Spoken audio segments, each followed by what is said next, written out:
જી નમસ્કાર. આજના 5મી સપ્ટેમ્બરના શિક્ષક દિનની આપ સર્વેને હૃદયપૂર્વક શુભેચ્છાઓ. મારું નામ છે રમેશભાઈ ભોજાભાઈ રામ. હું અત્યારે તાતીવેલા પ્રાથમિક શાળા ખાતે પ્રિન્સિપાલ તરીકે ફરજ બજાવું છું અને આ શાળામાં 25/9/2014 એટલે કે બસ 10 વર્ષ થવા આવ્યા છે.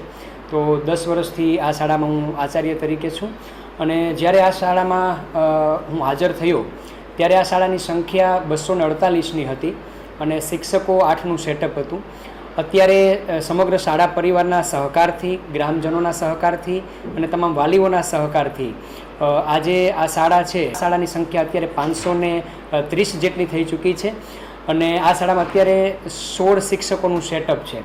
અને આ શાળાની જે ઉત્તમ કામગીરી, જે વિશિષ્ટતા છે એની વાત કરું તો આ શાળામાંથી અત્યારે છેલ્લા 5 વર્ષમાં 37 વિદ્યાર્થીઓ કે જેણે DLSS મતલબ કે સ્પોર્ટ્સ સ્કૂલમાં એડમિશન મેળવી ચૂક્યા છે, કે જે બાળકોને હવે આવનારા ગ્રેજ્યુએશન સુધી એ બાળકોને તમામ શિક્ષણ ખર્ચ, એના રમતગમતનો ખર્ચ અને પૂરેપૂરો એનો જે ખર્ચ છે એ ગવર્મેન્ટ તરફથી ઉઠાવવામાં આવે છે. આવા 37 બાળકોને આપણે અહીંયાથી ધોરણ 3થી લઈ અને 6ઠ્ઠા ધોરણ સુધીના આવા 37 બાળકોને આપણે એડમિશન આપી ચૂક્યા છે. એ સિવાય 4 બાળકોને રેસિડેન્સ સ્કૂલમાં એડમિશન આપી ચૂક્યા છે કે જેને પણ 12મા ધોરણ સુધી તમામ ખર્ચ શિક્ષણ સરકાર ઉઠાવશે. એ સિવાય આપણે છેલ્લા 5 વર્ષની અંદર નવોદયમાં આપણે 8 બાળકો સિલેક્શન થયા છે, જે જવાહર નવોદય કોડીનાર ખાતે અત્યારે અભ્યાસ કરી રહ્યા છે.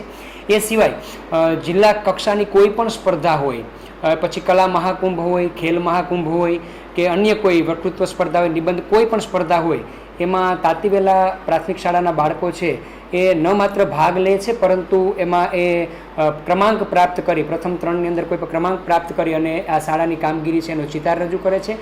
એ સિવાય શાળાની ખાસ વિશિષ્ટતાની વાત એ કરું તો આ શાળામાં અત્યારે જે 530 બાળકો અભ્યાસ કરી રહ્યા છે એમાંથી 150 બાળકો છે વેરાવળ શહેરમાંથી અભ્યાસ અર્થે આવે છે. એમાં પણ અધિકારી શ્રીઓના બાળકો પણ અત્યારે અભ્યાસ કરી રહ્યા છે, શિક્ષકો છે, ડૉક્ટર છે, એન્જિનિયર છે, આ તમામના બાળકો પ્રત્યે અભ્યાસ કરી રહ્યા છે.